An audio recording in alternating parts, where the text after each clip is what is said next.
Sejam todos muito bem-vindos aqui. Eu tenho uma palavra de Deus para abençoar a sua vida.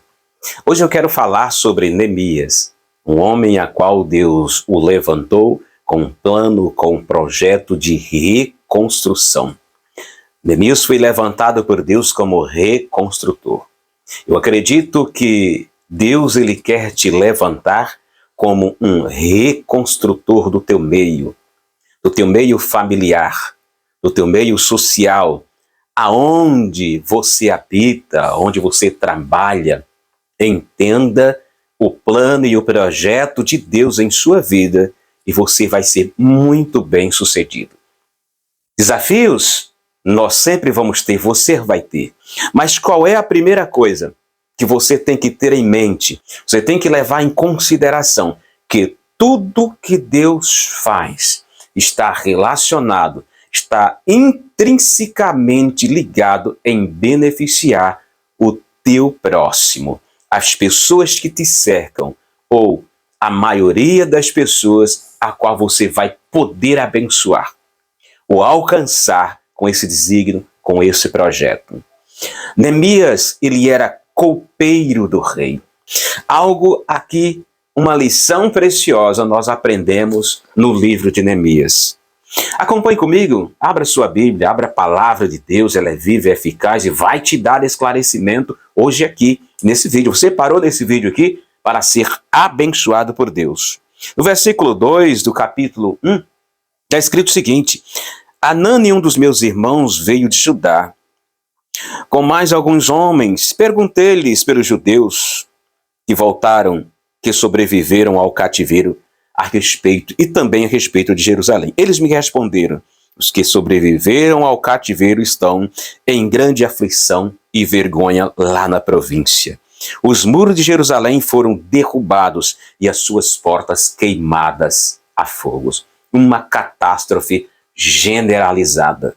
No versículo 4, depois de ouvir essas palavras, sentei-me, chorei e lamentei por alguns dias. Neemias ficou aflito, não abalado, aflito, condoído, movido de uma íntima tristeza dentro do seu coração por saber que seus irmãos, seus compatriotas, seu próximo, estavam nesta condição. Mas Neemias sabia que tinha que fazer alguma coisa. E olha o que diz aqui na palavra de Deus, a atitude, a direção que Neemias ele toma diante de tamanha catástrofe. Depois de ouvir essas palavras, sentei-me, chorei e lamentei apenas por alguns dias.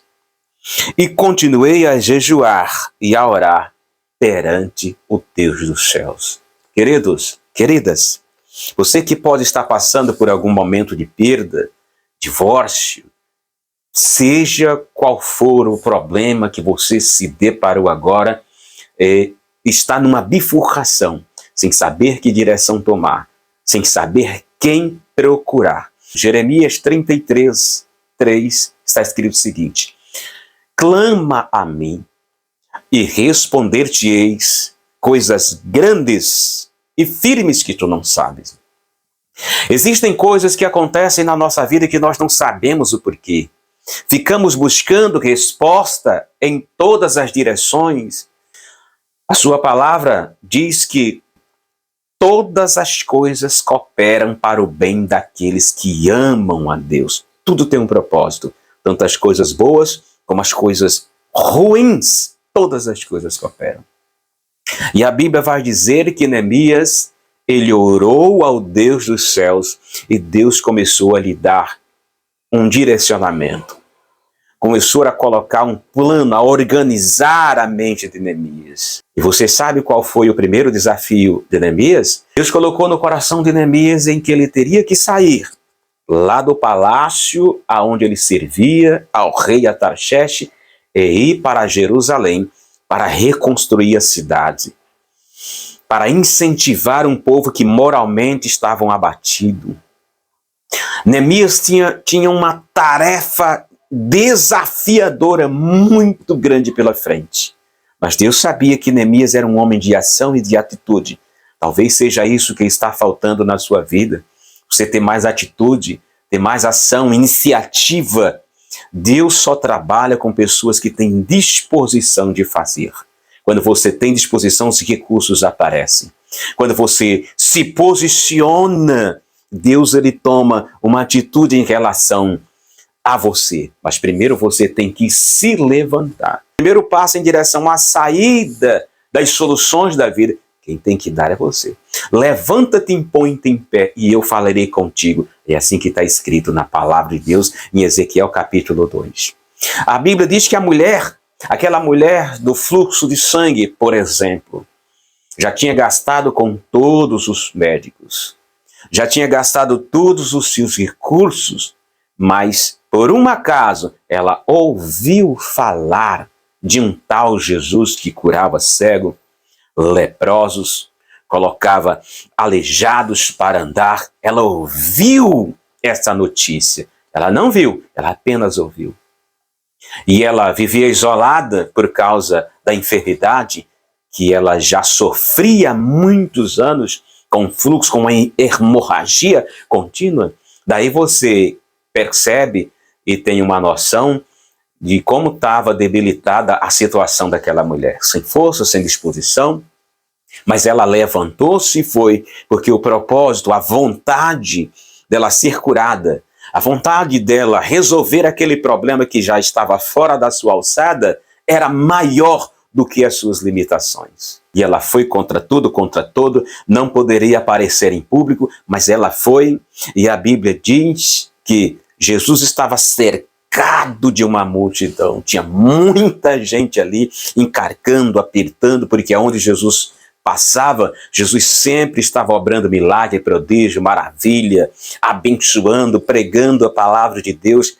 Ela chegou até Jesus, tocou na orla da veste de Jesus e Jesus a curou.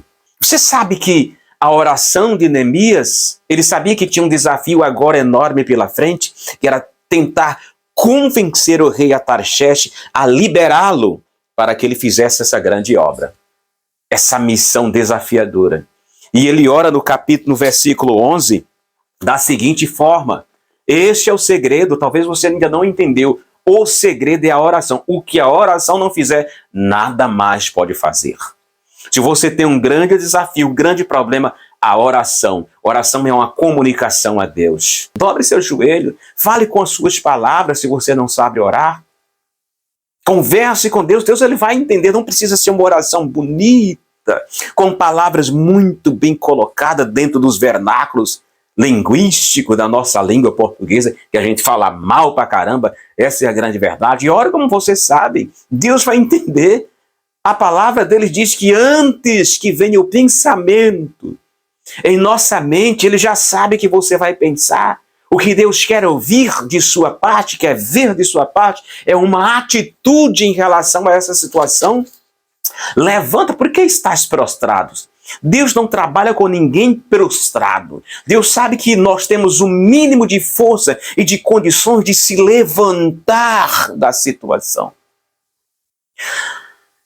A palavra de Deus vai dizer que o profeta sentou debaixo de uma árvore chamada zimbro, depressivo, exausto depois de muita luta, perseguido, e pediu a morte e dormiu, de cansado, depressivo, oprimido, já no limite. Ele deitou debaixo daquela árvore, dormiu aquele sono, e quando acordou, o anjo chegou para ele e o serviu com pão e vinho. Olha a representatividade do pão e vinho. Jesus, o pão da vida. O vinho, o sangue de Jesus, que foi vertido ali na cruz do Calvário para nos remir de toda maldição. E o anjo deu uma mensagem para ele: olha, levanta, Elias. Levanta, profeta. Come e bebe. Talvez você esteja nessa situação. Talvez o problema não seja espiritual, porque a gente associa muito os embates, os conflitos nossos, né, que a gente, as batalhas conflituosas, a gente associa muito ao reino das trevas, é que é o inimigo, eu estou sentindo uma opressão, e às vezes não é opressão, é só descanso, é só você organizar a sua mente. Sua mente pode estar muito desorganizada e como resultado, você está sentindo toda essa perturbação. Você precisa organizar a sua mente. Primeiro, organizando a sua mente. Você precisa dormir, precisa parar com tantos compromissos. Né? Quem não pode com pote, não pega na rodia. É melhor um passarinho da mão do que dois voando. Pois é, talvez você esteja muito atarefado. Talvez você esteja muito atarefada. A Bíblia diz que Jesus chegou na casa de Marta e Maria.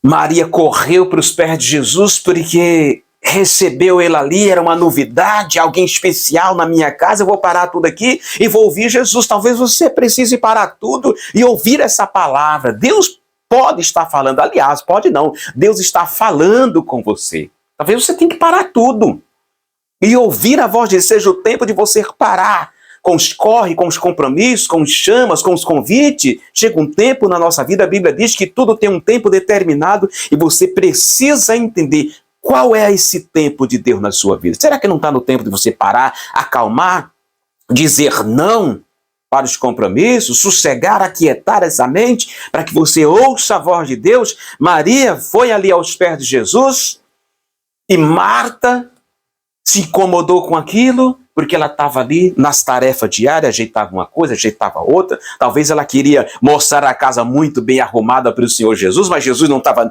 nem um pouco preocupado. Não que você tem que ser desorganizada, mas você tem que ser controlado, ou controlada. Você precisa controlar essa necessidade neurótica, essa impulsão neurótica de ter que estar as coisas tudo sob controle ou sobre o teu controle. Se não tiver tudo, entenda uma coisa, você nunca vai ter o controle de todas as coisas. Se você tentar, quanto mais você tenta controlar as coisas, mais o controle foge das suas mãos. Porque só tem um que tem um controle de todas as coisas em suas mãos. É o nosso Deus, o Todo-Poderoso. Na tempestade, seja nas adversidades. Olha os discípulos, no vendaval, no maremoto, o barco quase afunda, desesperados. Disse, mestre, o senhor não está percebendo que a gente vai perecer, o barco vai afundar? Sabe o que Jesus estava fazendo? Dormindo. Sabe qual era a lição que Jesus estava dando para os discípulos? Eu estou no controle, descanse. Jesus não se desespera e nem quer que nós nos desesperamos.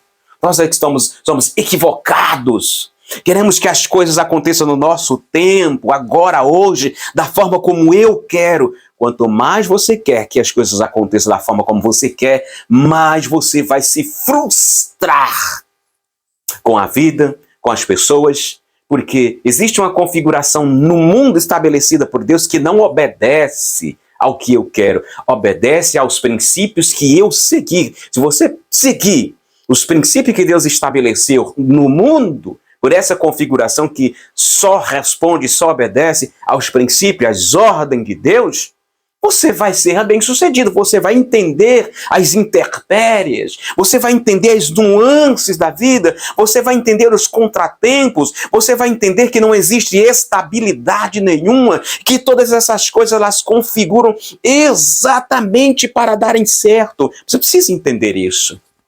Se você passar a entender isso, você vai ser abençoado, você vai ser abençoada. Mas se você tentar controlar pessoas, controlar negócios, não estou dizendo aqui que você tem que ser um descontrolado, você tem que ser um desleixado, não é isso. Você tem que fazer aquilo que está dentro do teu alcance, e para isso você precisa entender o que você pode fazer. O que aquela mulher do fluxo do sangue ela pôde fazer? Sair do lugar, mesmo fraca, e caminhar em direção à sua vitória, aquilo que ela queria. Os obstáculos vieram. A multidão ali apertando Jesus e os discípulos ali tentando controlar a multidão, e quando ela chegou, mesmo sendo ali maniatada, impedida, porque era um ruge muito grande, mas Jesus, pela sua presciência, já sabia que aquela mulher vinha ao seu encontro. Coisa interessante, hein? Extraordinário quando você dá um passo em direção a Jesus, um passo em direção à saída colocando Deus na frente, Jesus começa a conspirar as coisas ao seu favor. Faça um teste. Ore, busque a Deus, busque esclarecimento. Talvez o que esteja faltando na sua vida seja exatamente isso. Você caminhar em direção ao propósito de Deus, por isso você está sofrendo. Não sofra. Passe por adversidade. Quando a gente diz não sofra, é você estar sofrendo em algo, batendo cabeça em algo que não está dando certo, num caminho que não vai te levar a lugar, aí você vai sofrer. Mas se você vier com Jesus, o sofrimento ele muda de configuração. Porque Jesus disse, no mundo tereis aflições, mas essa aflição que você vai sofrer com Cristo é diferente da aflição que você sofre tomando atitude e caminhos que não vai te levar absolutamente a lugar nenhum.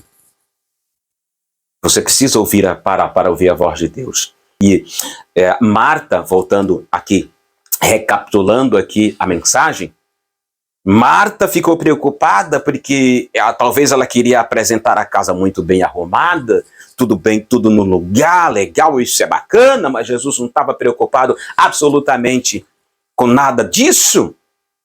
Jesus dá um corretivo dela, fala para ela, olha Marta, tu estás cansada, tu estás ansiosa, irrequieta, mas uma só é necessária para fazer esse trabalho.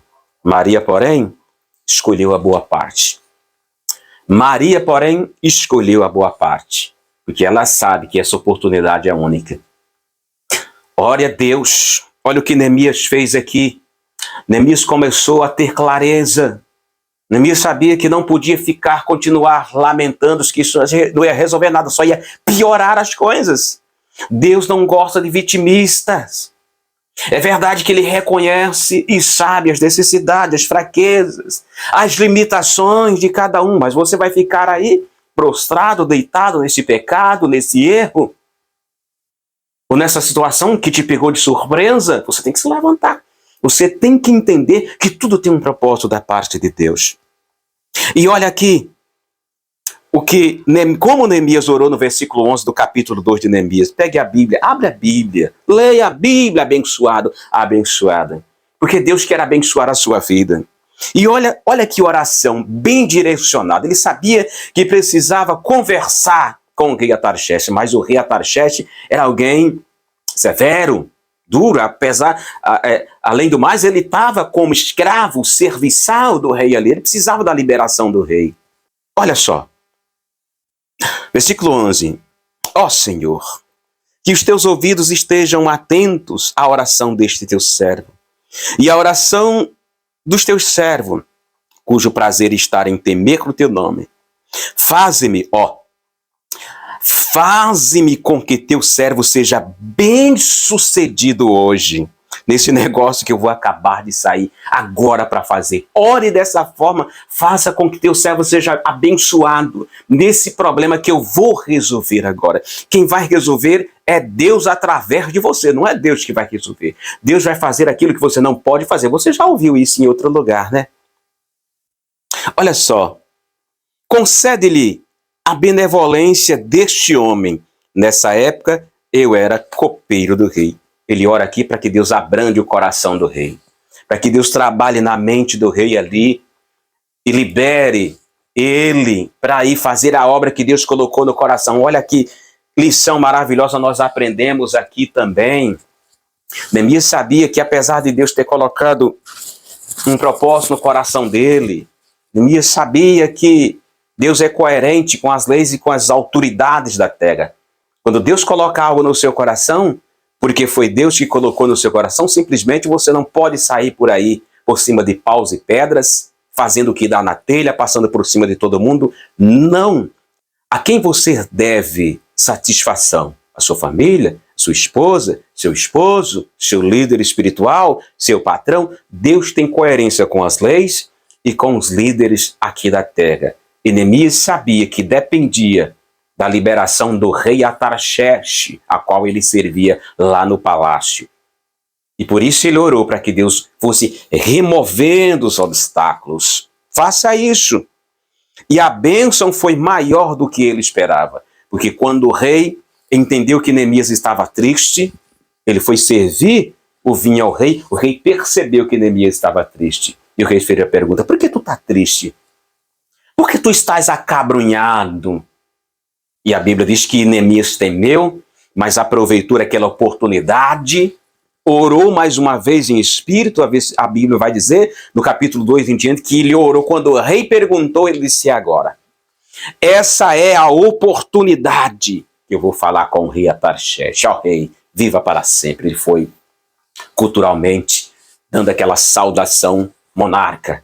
Ó rei, viva para sempre. Como eu posso estar alegre se a cidade é do sepulcro dos meus pais, se minha família está em grande miséria, lamúria e vergonha? Peço-te ao rei que me libere, que eu vá a Jerusalém e reconstrua a cidade que foi queimada, está destruída. Deus quer te levantar como um reconstrutor. Deus quer te levantar como a reconstrutora do teu lar, da tua casa, do teu casamento, da tua família, das pessoas que dependem de você. E quando Deus começar a fazer isso, muitas outras pessoas vão ser abençoadas através de você. Entenda que Deus quer te levantar como um reconstrutor, uma reconstrutora. Deus levantou Neemias como um reconstrutor de Jerusalém para devolver a dignidade daquele povo que estavam abatidos moralmente para baixo. Mas Neemias fez uma revolução. A palavra de Deus vai dizer que milagrosamente ele reconstruiu os muros da cidade em 52 dias. Enfrentou desafios, enfrentou Tobias, Sanbalate, objeções. Enfrentou conspirações. Deus é contigo e eu quero orar por você neste momento. Pai, em nome de Jesus, essa pessoa que ouviu esta palavra, que ela seja abençoada, que o Senhor a levante como uma reconstrutora do seu lar, como um reconstrutor do seu lar. Que esta palavra, ó Deus, dê ânimo a esta pessoa, que provavelmente pode estar passando por alguma dificuldade, foi surpreendido por uma má notícia, ou foi surpreendida talvez por uma demissão, uma perca, seja qual for a situação. O Senhor está no comando, o Senhor está na vida desta pessoa, meu Deus. Que esta palavra, ela produza, meu Deus, um resultado extraordinário e que a partir de hoje a vida dessa pessoa seja esclarecida e muito bem direcionada. Deus te abençoe, em nome de Jesus. Se esse vídeo agregou algum valor para você, deixe o seu like e compartilhe com mais pessoas. Beijo no coração e até a próxima, querendo Deus.